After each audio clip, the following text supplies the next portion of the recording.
Good morning, everybody. Welcome to the latest video of Talking Ball. I'm Joe, joined by Steve and Jamie. It's the 30th of May, and it's going to be a pretty short week this week, gents. Yeah, it's a little 3-day week, isn't it? Yeah, also the US are off today as well. So Of course. in terms of actual market action, maybe only Tuesday and Wednesday we're going to get some decent stuff happening. Yeah. That's right, isn't it? God save the Queen and all that. Exactly, mate. Yes. Yeah. Only when she's giving us bank holidays. There's Always, a few people that wouldn't agree with that. It costs the country a fortune. Hello, Jack. Good morning, Jack. Okay, good stuff. Well, I hope you both had a good weekend and everybody else that's watching did too. Let's get into the latest headlines and start this week off. So first up, US inflation data pretty much matched the expectations. The US PCE prices index increased 0.2% for April, with the annual rate at 6.3% from a previous 6.6. Again, maybe confirming that inflation pressures are starting to peak. And those hopes are maintained by very aggressive Fed tightening, which could potentially be avoided if we are hitting that peak number. In terms of what's going on in risk, the appetite for risk has rallied fairly significantly. We've seen a decent move to the upside. We saw the Nasdaq posting a 3.3% advance on Friday. In terms of what's going on with China, Shanghai is aiming to support the economy and start a cautious reopening of the economy on the 1st of June. Local authorities have announced a 50-point package to help underpin the economy, and there is some tentative optimism over Chinese developments, which has again helped risk appetite over the last few days or so. In terms of the US dollar, that dipped to a fresh 5-week low. There's been a limited shift in medium-term Fed expectations, allied with rate hikes by other global central banks and a decline in the US yields. In terms of sterling, the funds still appear fairly negative on that. The latest CFTC data recorded a renewed net advance in short non-commercial sterling positions to just above 80,000, which is higher than the 79,000 that we saw in the previous week. This was the largest short position since September 2019. Europe in focus on Monday. Developments will be important here, particularly because we've got the latest read on the German inflation situation. The data is expected to register a fresh record high of 7.6%. Also, developments planned for an embargo on Russian oil imports will be important, with EU ambassadors due to meet today ahead of a leaders summit later in the day, which will continue into tomorrow. And as we mentioned, the US markets will be closed today. So there's a bank holiday here, and of course we've got the 2 days off in the UK later on this week on Thursday and Friday. So that's the latest news headlines. Let's get into some charts. Steve, do you want to kick us off? Yep. With what? Yeah. Bitcoin? Yeah, Bitcoin. Why not? There's been a rally. Well, little. How rude. A lot bigger rally than little. And we've seen Bitcoin hold on to the support level, and it has broken higher this morning from this descending triangle formation. Still got a lot of work to do on the upside to really sort of shake off the negativity. It's up now, currently trading around about the 30,700, which is a resistance level. It's poked its head above it, so that looks good potentially for the rest of the day. Further upside, we'll really be testing the resistance at 31.5 and 32,700 also. The previous swing low bottom, which comes in at 32,950, so we say 33,000 is another level on the upside. Below, we did attempt to move lower over the weekend. Got down below 28,000. Oh, sorry, that wasn't over the weekend, was it?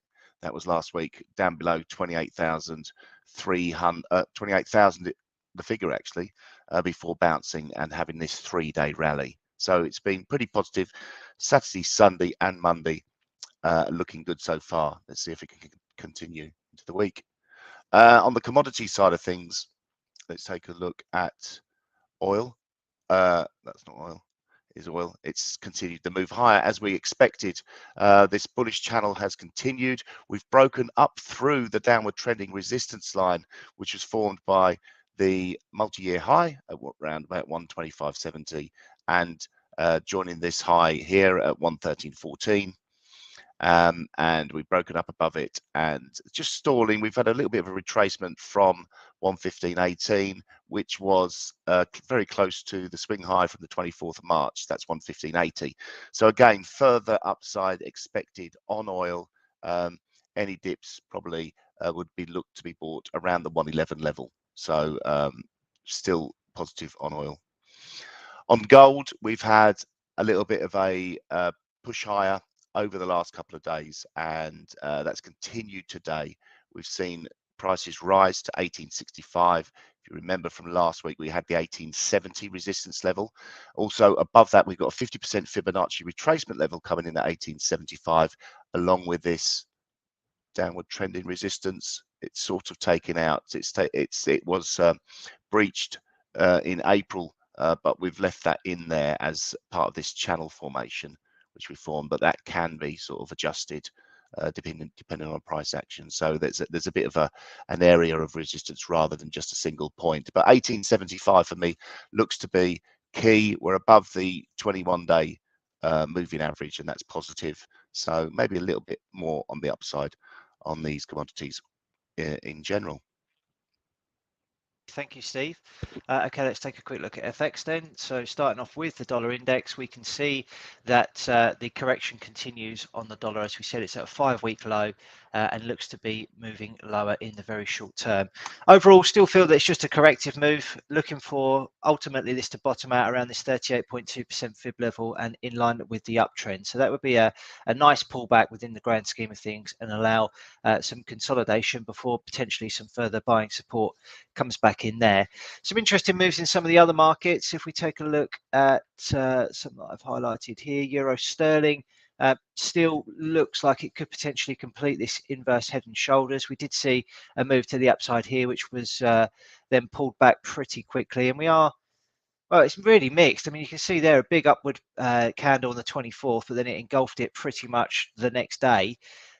So still, pretty mixed bag, and I think the euro and the sterling are sort of battling it out for a bit of superiority there, and there's no winner just at the moment. If we look at Aussie yen, this was quite interesting because I sort of highlighted a head and shoulders top pattern on this on the daily, but we've seen a break above resistance here at 91.16 this morning, so potentially going some way to invalidate this setup. I mean, ideally you want to see it above the right shoulder, but just looking at the sort of setup here and the breakout of the sort of triangle pattern that we formed, maybe that's going to invalidate that and no longer looking as bearish as it potentially was. So keeping an eye on that. If we look at euro, obviously the flip side of what we've just seen on the Aussie, there's Aussie strength here that's potentially dragging this lower. It looked like there was potentially forming an inverse head and shoulders, but again, the engulfing candle that we posted last week is potentially threatening that and potentially going to send it the other way. If we take a look at euro, we can see that's fast approaching this 38.2% Fibonacci retracement level and also this short-term downtrend resistance line, which comes in around 107.86. It's been a really nice move off of the bottom, but potentially going to hit some resistance pretty soon. So we'll have to see whether or not the dollar weakness is going to continue and whether or not the euro can potentially continue recovering against the US dollar. If we take a look at cable, not really doing enough for me to reverse this downtrend, but potentially challenging some resistance here at 126.38. If it can overcome that, then we may see a correction towards this kind of level here, which is at 128.46. Let's have a quick look at dollar Swiss. It continues to move aggressively lower following the move to parity, and again further highlighting the weakness that we're seeing in the US dollar. Looks to be heading towards this support here at 94.72. It's been pretty severe on the downside, so keeping an eye on that. And dollar versus yen, potentially forming a top, but it's sort of holding around this support here at 127.02. And the longer it does that, the more chance there is that it will continue to move to the upside. So we need to see a breakdown probably below the low of this candle here at 126.36 in order to trigger more selling pressure. Looking at the indices, we can see a pretty nice turnaround here in a few of them, starting off with the DAX. This downtrend resistance line had been capping prices for a number of weeks and months, but we've seen a break above this resistance here at 14,319. Decent push on Friday, a bit of green on the screen today too. Looks to be heading towards this resistance at 14,813. So looking pretty good on that front in the short term for a higher correction. If we take a look at NASDAQ, that's broken up through this corrective channel. Really big candle on Friday, taking that out and posting more green today, up by 1.3% already as things stand. And it was this 50% Fibonacci retracement level on the longer term chart that really has held up prices and attracted buyers back in. So we'll have to see what sort of appetite the bulls have from here as to whether or not we can overturn this big top pattern that seems to be in place on the NASDAQ. And if we take a look at the S&P 500, I had a nice head and shoulders top pattern drawn on this. Expected to find some resistance around this level, but it didn't occur. And instead, we've seen a big push to the upside. Again, another huge green candle on Friday, and now approaching a 50% Fibonacci retracement of what I thought would potentially be a right shoulder. So maybe we'll see some evidence of stalling here. If not, then we're potentially going to go some way to invalidating this potential top. But I'm not overly convinced at the moment. I still think we are in for some fairly choppy trading, but we will see. So yeah, very much risk on at the moment. Jamie, what are you seeing in stocks? Thanks, Joe. Yeah, it was a pretty nice week overall last week. We'll start off though with our biggest gainer and loser, and looking at Cigar Technologies here. This is actually one we looked at before on the gainer side after it broke out from this nice kind of tight formation we had here. We had a big breakthrough, then it got really choppy, but it's found some more. The buyers have come back into the market here actually with some really good volume, and we'll take a look at why this is. And what it says on TradingView is that the European Union in talks to buy Cigar Technologies antiviral medication. So I guess the discussion of that is really prompting a move higher on the stock. So a nice move up there. It was 41.91% up on Friday. On the flip side of that, we've got Iova, which is Iovance Biotherapeutics, down 53%. And we'll have a quick look at why this is here. Had a look at this earlier. There we go. Iova shares sink after advanced melanoma trial data. So obviously got some bad data back from a trial. And these type of stocks can be quite up and down on the data of trials when they come back. So yeah, a pretty bad move, down 53% on Friday. We'll take a look at a heat map, and I've been pointed towards this heat map, which is actually on TradingView, which makes my life a bit easier not having to try and share the screen. What we've got here, though, is I've got the performance from the whole week of last week and the percentage move from individual stocks. So as you can see, a lot of green across the boards. We had a really good week in the S&P last week. Microsoft up 8%, Apple up 8%, Amazon up 7%, Google is up 3%. It was a really, really strong week all around. Looking at the day's performance for Friday, it was a Friday close that really pushed up. It was a pretty solid week overall, but a lot of stocks moved higher on Friday. Notably, Tesla went up 7.3%. But all you can see there is really green. Only a couple of stocks were down on Friday in the S&P. So a really strong day, and we'll have a bit of a look into some of the better performers now. I'll bring up the weekly chart. I just want to scan through a couple of these because the weekly close can often be significant. We'll see if there's anything that stands out. It did feel like, from my point of view, that a lot of these stocks were slightly overextended on the downside and were due some kind of rally. Whether the rally holds remains to be seen. I don't think we'll get too much more information on that this week. As you said, it's going to be a bit of a, well, it's open. The US stocks are open actually 4 days, so maybe we'll get a bit more info. We'll dive into AMC. I like this because we've got a bit of on a short-term scale here, we've got a bit of a double bottom posted right back into the resistance, previous support that now becomes resistance. But the close is significant. We've got the volume increasing, which you like to see from the bull side. And the close was above these previous wicks here. So potentially taking out a lot of the weak shorts and where they've been putting their stop losses. So a nice close to week for AMC, as it was for a lot of these stocks. I've found on Robinhood, I don't like this head and shoulders thing. We've got a bit of an inverse head and shoulders forming here. You can see the left shoulder, the head, and the right shoulder on the 4-hour chart. Let me get rid of it. I need to sort that out. I don't like it. But we are coming back into this key level. We have these weird gaps down, but we can kind of draw it up. Just this kind of area of congestion here around that 1040 level, which we're coming back into now. Coinbase, I've highlighted. We had a brief look at this last week, and we discussed the potential for this being a flag on the bull side. And we had a really strong close to the week on Coinbase here, closing above a lot of these wicks, which we pointed out is what we needed before a potential move back towards this $100 level. Taking out a load of these stop losses that people would have been trying to get short here. So a really strong close for Coinbase. We'll look at Tesla. We brought it up. It was up 7% on Friday. 3 really strong days to close the week. Actually gapped up the last 2 days. If we look at that on a weekly chart, you can see held this 50% level, which we said was an important one for Tesla. And now potential to move back towards this $800 level, which I think you'll find a bit of resistance. But nevertheless, an important few days for Tesla, closing at 7.59 on the week.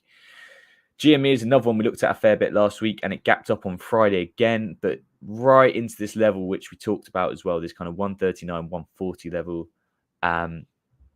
We'll need to, I'm not really sure what to think of this, honestly, here. It feels a bit overextended to the upside. We have got earnings coming out on the 1st, which I believe is Wednesday.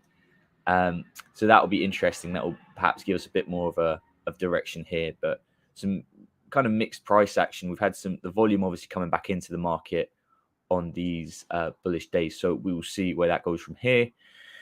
What else do we want to look at? Oh, we had MU. We talked about this, and Joe told me pretty much should have aimed for the higher target. I probably should have done, as it looks to be moving towards this resistance level quite nicely on the gap up. I'm not going to cry about it. 3.5% is quite all right by me. And for anyone that followed the second target on that, you'd probably still be in that. And as we discussed, that kind of comes down to your personal trading style and your trade management. Perhaps you take a little bit off when it gets this first target and keep a bit on for the second. So not particularly upset at that. Looking to see a bit of resistance come in at this $74.50, $75 level on MU. Still in this, it's a bit range bound at the moment. My bias is still to the downside for now, but we'll see what price action does there. What else we've got highlighted? Costco, as we said, held this trend line support really, really well, actually. You can see, what are these fibs doing? These fibs are confusing. Let's get rid of that. But yeah, you can see just this blue trend line. This is a weekly chart, so all the way back to 2018, actually. This is the third touch we've had of it. The volume came back into the market really nicely last week, which needed to, because we had the heavy volume sell-off weeks. But the bulls decided it's not time yet for this full sell-off to occur. We're going to try and hold this level, and so far so good for Costco. What else are we looking at here? Alibaba, nothing too crazy there. I'm always a bit cautious when the general market has a really nice up day, but stocks can't rally to the same level. So Alibaba was actually down on Friday, while the rest of the market was up. So that doesn't fill me with confidence in Alibaba.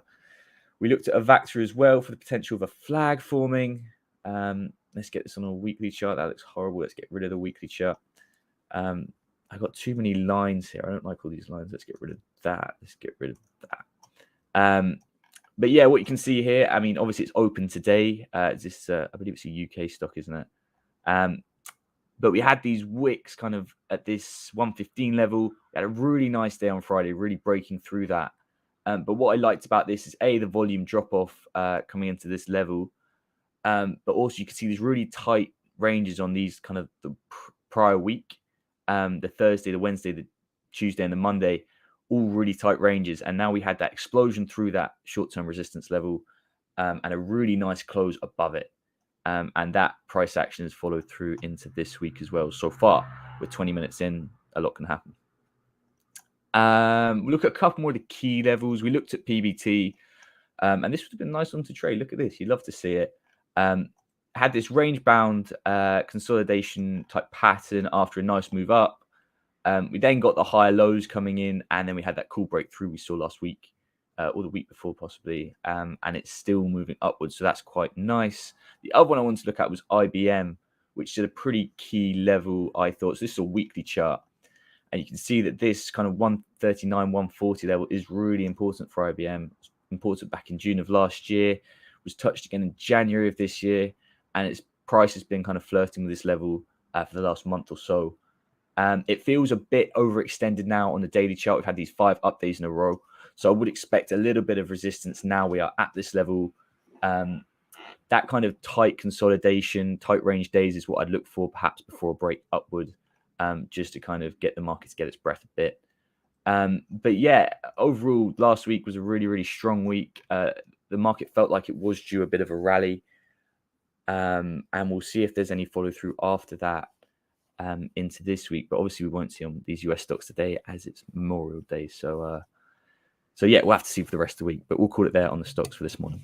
Cool. Thanks, Jamie. Okay, the next phase of our video is where we will give anyone watching 3 trade ideas to start their day. Now, these ideas we come up with pretty quickly on the video using sort of technical analysis in order to formulate these trade ideas, but we'll pick a live trade idea on the video. Each of these ideas must have a stop and a target. Of course, risk management is super important, so we make sure that our exits are planned. All the ideas are placed at markets. The trades will expire at 9 p.m. UK time or when the stop or the target is hit. Now, all of these trade ideas, if anybody wants to check them out, are available on our TradingView profile. As you can see here, they've all been listed as to what they were. If we have a quick recap on what happened last week, Jamie went short of Aussie New Zealand dollar. And if I hit the play button, we can see that that hit target down here really nicely. So well done, Jamie. A nice 3.33R win on that. If we look at Steve's idea, he was selling natural gas and he did quite nicely on that too. In fact, early on in the day, Steve, that was really looking quite nice, heading fast towards that target, but there was a bit of a recovery. So you still managed to win. I think it's 0.89R on that on Friday. So well done to you. And finally, we had a trade on DAX where I was trying to sell it into that resistance line, but it didn't happen. And as we've talked about, there was some pretty impressive moves on risk. So that was stopped out, highlighting the importance of a stop loss because look how much further it's gone since. So I consider that a win rather than still being stuck in it. Okay, so 3 new trade ideas today. I'm happy to go first as I've got the screen open. And I'm going to look again at sterling Swiss. I feel like I'm getting a bit obsessed with this, but whenever I keep flicking through the charts, it's the one that just keeps standing out. And this is the reason why. So this is a 4-hour chart. Looks as though we've got a decent range here, as you can see. We saw a break below this range, and now what we're doing is seeing a retest of that, and we're failing to get above it. So potentially a bit of a flag forming here, this being the flagpole, and suggesting that we're going to see a break to the downside and prices are going to continue lower. So I've got a measured move target here actually at 117.05, which is basically taking a measurement from the high of that range to the low, projecting it lower, and that gives us this as a target zone. So I'm selling at the current price of 1.2082. My target is at the measured move, which is unlikely to happen on an intraday basis, but you never know. So I'm always an advocate of going for bigger targets if they're potentially available. So that's at 117.05. And my stop loss is just around 50 ticks at 1.2126, giving me the potential for a 7.5R win. Woo! So yeah, I keep banging the drum on this one. I've had a bit of mixed success on it so far, but if I do get that big winner come through, then it's going to be all worthwhile. So I'm going to keep playing this one and see, well, until it proves me wrong, basically. You'd be like a courtois, won't you? All the hate you're getting, they'll be on the other side of their face. Yeah, and you'll be putting some respect on my name. Yeah, exactly. Yeah. Respect me. Cool. Jamie, Who wants to go next? Jamie can. I've got no idea. I can go. Right, we're looking here at pound against the Canadian dollar. What I'm seeing here is a trade that's starting to run away from me. But nevertheless, we've got a bit of a head and shoulders top here. Price rallied off this support level which I had here at 160 or 1.6045. But then it is dilly-dallied, it's messed around, and now it's broken through. So we're going to try and sell this. The head and shoulders kind of target here. What are we looking for? see where we can put our target. We can kind of aim for about here as the bike flies past my house. Whether it will get to this point today, again, on an intraday basis, unlikely. But, you know, as Joe said, you've got to aim big. So we're going to go for this here at selling pound CAD at, then getting a better price. I'm still talking, it counts. We're going to sell here. I'm not changing it.